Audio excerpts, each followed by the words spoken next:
Goals for Fit Pastors and for myself, one was to become consistent and really embrace a mindset change, because I recognize that fitness is about a lifestyle and not just about a fad. And so my desire was to really move into a place where I embraced that, and I needed accountability to do that. I've tried going to the gym on my own, and I'll go for a while and stop. And so it was important for me to have someone that would hold me to task, but also was knowledgeable of how I could engage in physical fitness in a way that would help shape, tone, help me lose weight. Some of my specific goals were and are still is to go down to 188 pounds. When I started 10 weeks ago, I was 255 pounds. And I've lost just about 25 pounds within these last 10 to 12 weeks we've been working out. And I've been pleased with that. I could hardly do any push-ups when I first started. It was comical. I could hardly do any sit-ups. Matter of fact, I think I may have did maybe 5 push-ups and maybe 7 to 8 good sit-ups. And I have been able to increase that to the point of doing close to 40 sit-ups and maybe about 25 or so push-ups. And so I've been really pleased with that. Also running. I could hardly run. I think the first time I ran a mile, I did it about 20 minutes, and it was run, walk. And now my most recent time was about 9 minutes and 54 seconds. And so I've been really pleased about that. And the goals that I set were based on some military standards that I had set in my mind, because I spent 23 years in the military, and I want to get back to a kind of conditioning that for my age category that would be equivalent to where I would be now if I was on active duty in the military. So those were some of my goals. And also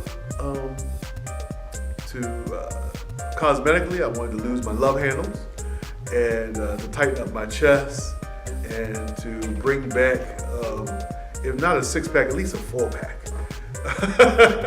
And get rid of the beer barrel that I had. So those were my goals.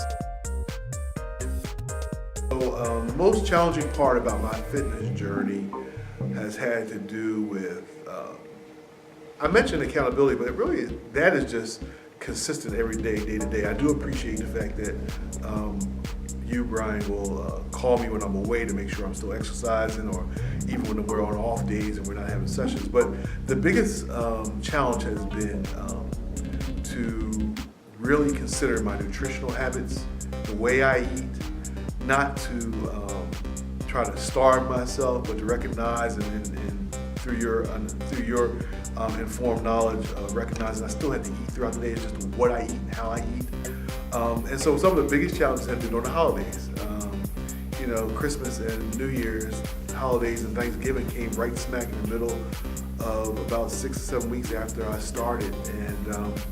But I'm grateful to say that because it was a change of mind and lifestyle, I approached those holidays differently than where in the past I would have just said, well, I'm just going to eat what I want and then I'll go back to exercising.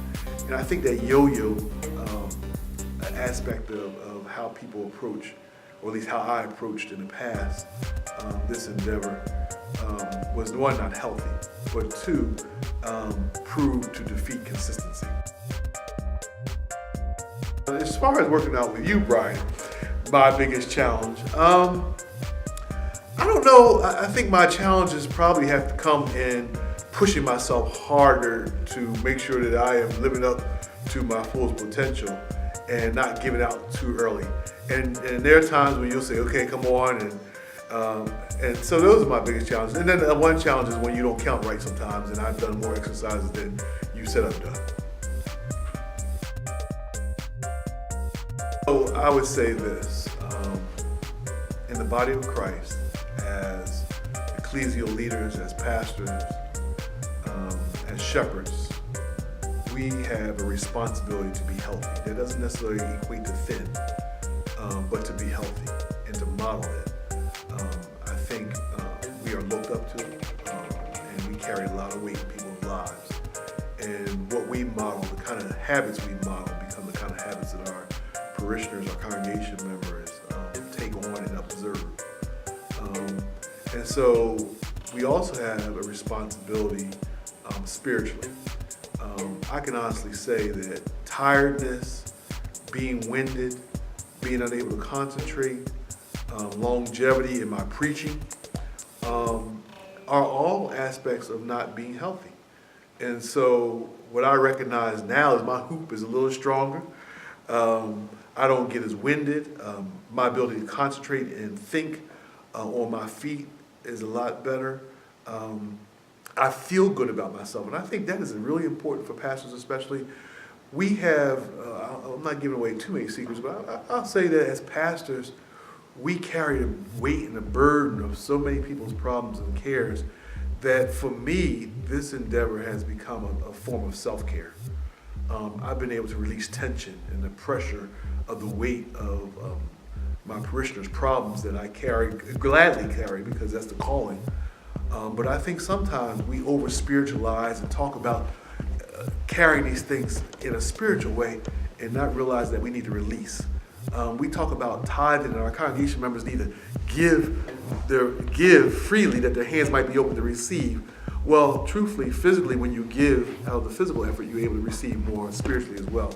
And so I think that is probably the most important aspect. And I would encourage pastors to really consider your families, your attitude. I think my wife would probably tell you if she was here that although I was always in a good mood, she's seen something different in me because of how I've been approaching this physical aspect of my life and the eating aspect of my life. And so all around, holistically, I think it's critical to our lives, particularly as pastors, and the kind of vocation that we have that is so critical to and seen so publicly. I would definitely recommend fit pastors to church leaders, to not just senior pastors, but the whole staff. I'm intending to, in 2017, ask Brian and some other groups of folks he knows to come and provide some demonstrations and possibly even form some groups here at my own church. That's how important I think it is, both for pastors but also for their congregation members.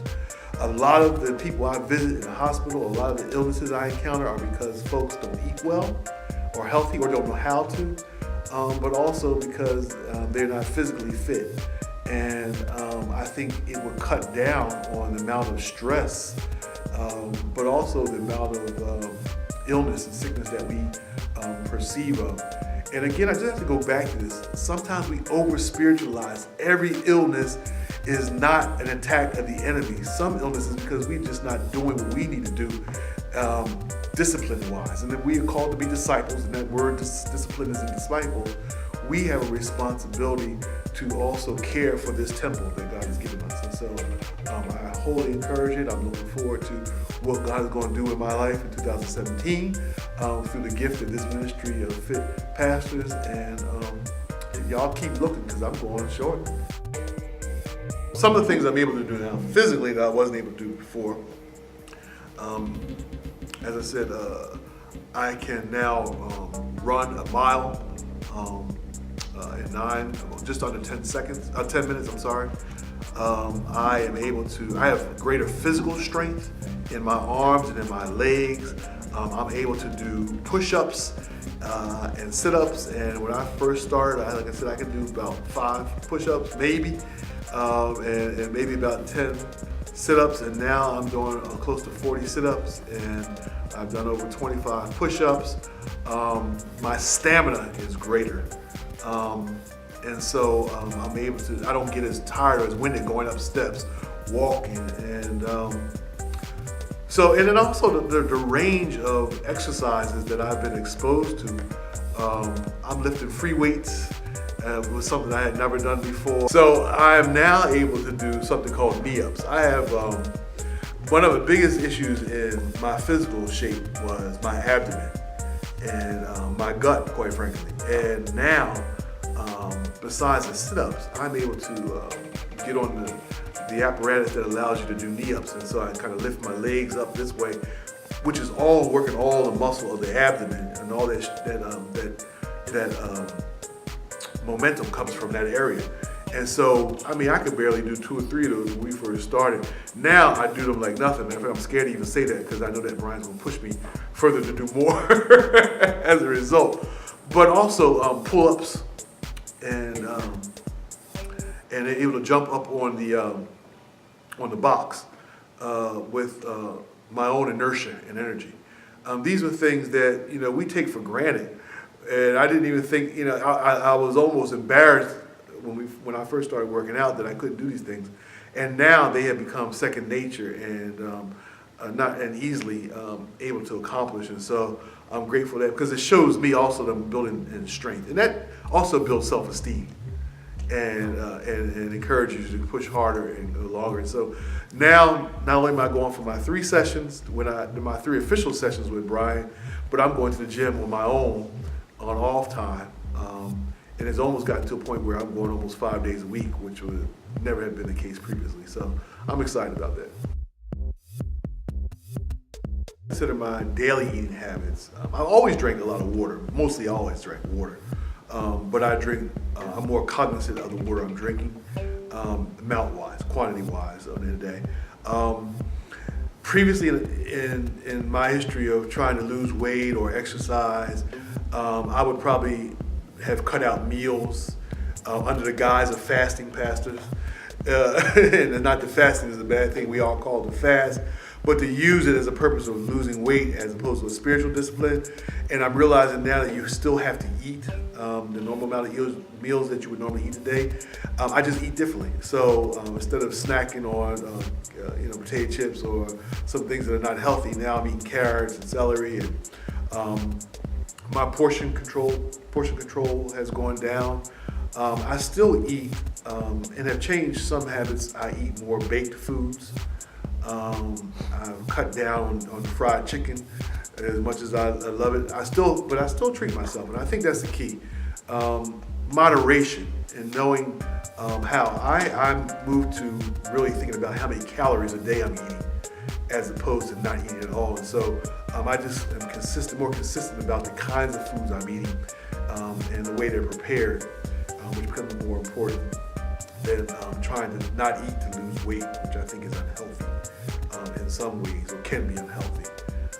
And so Brian consistently reminds me that I still have to eat, because I do have a habit of sometimes working hard and skipping meals, not intentionally skipping meals just because I'm engaged in activities at the church.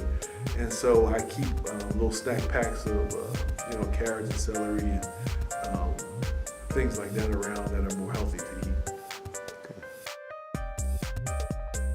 No, I just encourage everybody in the body of Christ to really consider their physical body as a part of their spiritual being. Unfortunately, we bought into a way of understanding that separates our mind from our bodies sometimes, and we have almost gravitated towards a kind of Platonic, Neoplatonic way of being, where spirituality and thinking are higher and more important than physical. And we need to bring those all back together holistically. The healthier you are in your physical life, the more vibrant your thinking and imagination will be in your spiritual and mental life. And so I encourage pastors as well as congregation members to really approach that. And I think also, as an African American, it's critical in our own communities that we instill this early on in our children. One of the things that this Fit Pastor program has done is my son and daughter see me going to the gym, and my daughter's only 5, but she'll say, "You going to PE today, Daddy?" And I was like, "Yeah, I'm going to PE today." And so my son has started lifting some free weights, and he's only 10, but he wants to lift the weights, and he's doing exercises. My daughter is following behind his footsteps and sees him, and so she's doing sit-ups, and she's doing some yoga exercises and movements. And so I think we need to really build and cultivate a new mindset of how we eat, how we play, how we work, and how we approach our faith, where we integrate it all together so that we are totally healthy.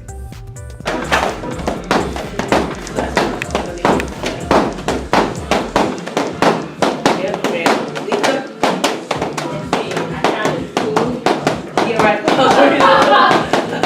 18 seconds more. Yeah.